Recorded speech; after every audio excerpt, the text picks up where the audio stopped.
이제 어떡하죠? 분양받을 땐 인생이 바뀌는 줄 알았는데 지금은 잔금도 못 내고 매일이 지옥입니다. 경기도 고양시 일산 동구 역세권 대단지 아파트를 분양받은 김 씨는 요즘 하루하루가 두렵습니다. 전용 84제곱미터짜리 아파트를 7억 원대에 당첨됐을 때만 해도 그야말로 인생 역전이라고 생각했거든요.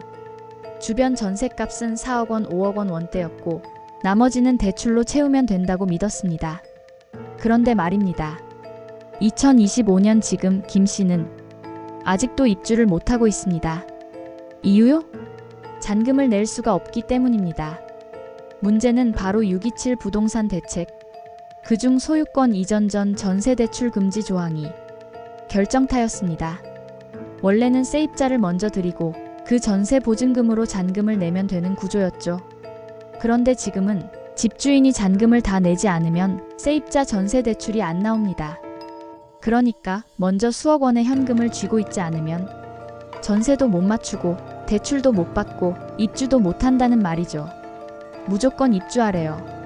실입주 아니면 대출도 안 되고요. 근데 저는 기존 집이 아직 안 팔렸고 애들 학교 문제도 있어서 이사도 어렵고 대출요? 요즘 은행은 규제 안 받는 단지라 해도 안 빌려줘요. 무조건 몸 사려요. 김 씨가 분양받은 단지에선 지금 입주가 시작됐지만 1000명 넘는 계약자가 잔금을 못 내고 있습니다. 입주율은 고작 20%도 안 된다고 합니다. 불 꺼진 대단지 단지를 보며 김 씨는 말합니다. 그냥 마피라도 던지고 나가고 싶은 심정이에요. 근데 그마저도 거래가 없어요. 아무도 안 사가요. 실제로 이른바 인기 단지, 청약 수백 대 1 몰렸던 곳도 마피로 거래되고 있습니다.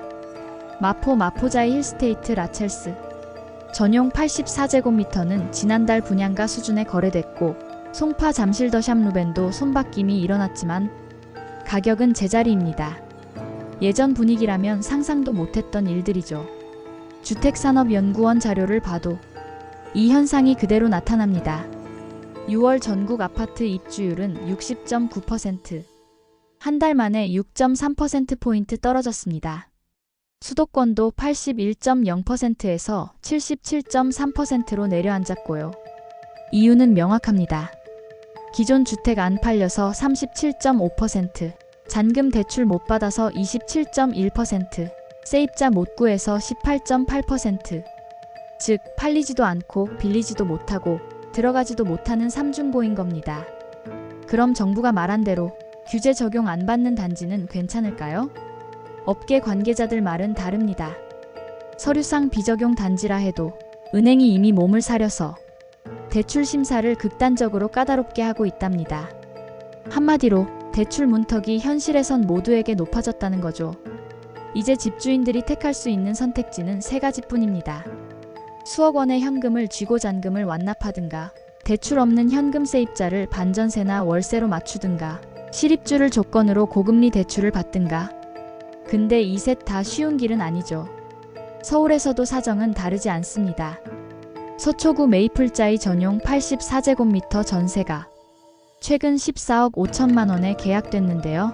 이 단지 전세는 예전엔 16억, 17억 원이 기본이었어요. 지금은 보증금을 낮춰서라도 현금 세입자를 구해야 하는 상황입니다. 이렇게 전세 시세가 주저앉고 대출은 묶이고 매매는 안 되면 결국 입주는 지연되고 건설사 입장에선 현금 흐름이 막힙니다. 업계에선 말합니다.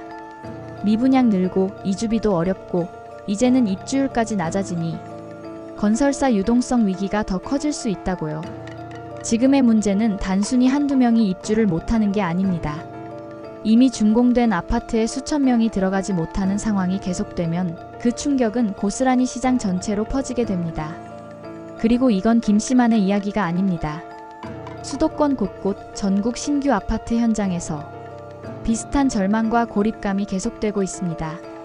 이제는 누군가 질문해야 할 때입니다. 정말 이게 실수요자를 위한 정책이 맞나요? 두 번째 이야기입니다.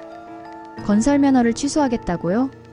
요즘 건설사들 사이에선 이 말 한마디에 현장 전체가 얼어붙고 있습니다. 누가요? 바로 대통령이 직접 언급했습니다. 포스코 ENC 건설 현장에서 잇따라 인명사고가 발생하자 이재명 대통령이 건설 면허 취소까지 검토하라고 강하게 지시한 겁니다. 이건 진짜 살얼음판이에요. 남일 같지가 않아요. 한 대형 건설사 관계자가 이렇게 말했어요. 이날 대통령실 브리핑을 보면 이 대통령은 포스코 ENC의 매뉴얼 준수 여부, 그리고 사고 예방 가능성까지 전면 재조사하라고 했고요. 나아가 건설면허 취소, 공공입찰 금지 같은 법적 제재를 검토하라고 주문했습니다. 거기다 징벌적 손해배상, 그리고 사고 재발 방지를 위한 건설안전특별법 논의까지 빨리 진행하라고 말했죠. 한마디로 더 이상 봐주지 않겠다, 무관용 원칙을 선언한 겁니다. 그런데 문제는 이 말 한마디에 지금 건설업계 전체가 패닉 상태라는 거예요. 사고가 연달아 난 건 한 회사지만 이건 전체 업계 문제로 번질 수 있어요. 우린 매뉴얼도 다 갖추고 있고 안전관리도 강화했는데 이 분위기면 모두가 피해보는 거죠. 현장 관계자들 말대로 지금은 거의 비상체제입니다. 그렇다고 현장 분위기가 그 전부터 느슨했던 것도 아니에요. 최근 몇 년 동안 건설사들은 중대재해처벌법 시행 이후 계속해서 안전조직을 강화해왔고 투자도 많이 늘렸어요. 그런데도 사고가 반복되니까 결국 징벌 중심의 정책이 더 강화되고 있는 상황이죠. 여기서 나오는 얘기 바로 이겁니다. 징벌이 능사는 아니다. 건설사 한 관계자는 이렇게 말했어요. 사고가 날 때마다 면허 취소 얘기 나오면 책임 떠넘기기만 반복될 수 있어요. 실제로 안전을 개선할 수 있는 방향이 맞는지 의문이에요. 또 다른 문제는 지금 건설업계의 상황이 그 어느 때보다 어렵다는 거예요. 업황 부진의 자재비 상승, 금융비용 증가. 여기에 수익률은 고작 1%에서 2% 수준. 그런데 만약 건설안전특별법이 통과돼서 사고 한 번에 연 매출 3% 과징금이나 영업정지가 떨어지면요, 대부분의 중소건설사는 버틸 수가 없습니다. 그럼 어떻게 하라고요? 건설사 입장에선 지금이 생존의 기로입니다. 게다가 건설산업은 수많은 협력업체, 장비사, 인력, 하청업체들까지 얽혀있는 구조죠. 한 회사가 무너지면 고용시장도 흔들립니다. 일자리가 날아가고 지역 경제도 출렁이는 구조인 거예요. 실제로 업계 관계자는 이런 식으로 몰아붙이면 중소업체들은 줄도산 각이라며 정책은 신중해야 한다고 우려했습니다. 그렇다고 정부가 아무 대응도 안 할 수는 없습니다. 실제로 최근 포스코 ENC에선 잇따른 인명사고가 났고 결국 정의민 사장이 사퇴했습니다. 그리고 현장 출신 안전 전문가 송치영 부사장이 신임 대표로 선임됐죠. 그만큼 안전 중심의 경영 기조를 강화하겠다는 의지를 보여준 겁니다. 지금 상황은 단순히 한 회사의 문제로만 볼 수 없습니다. 정책과 산업, 안전과 생존이라는 두 축 사이에서 우리는 어떤 균형을 선택해야 할까요?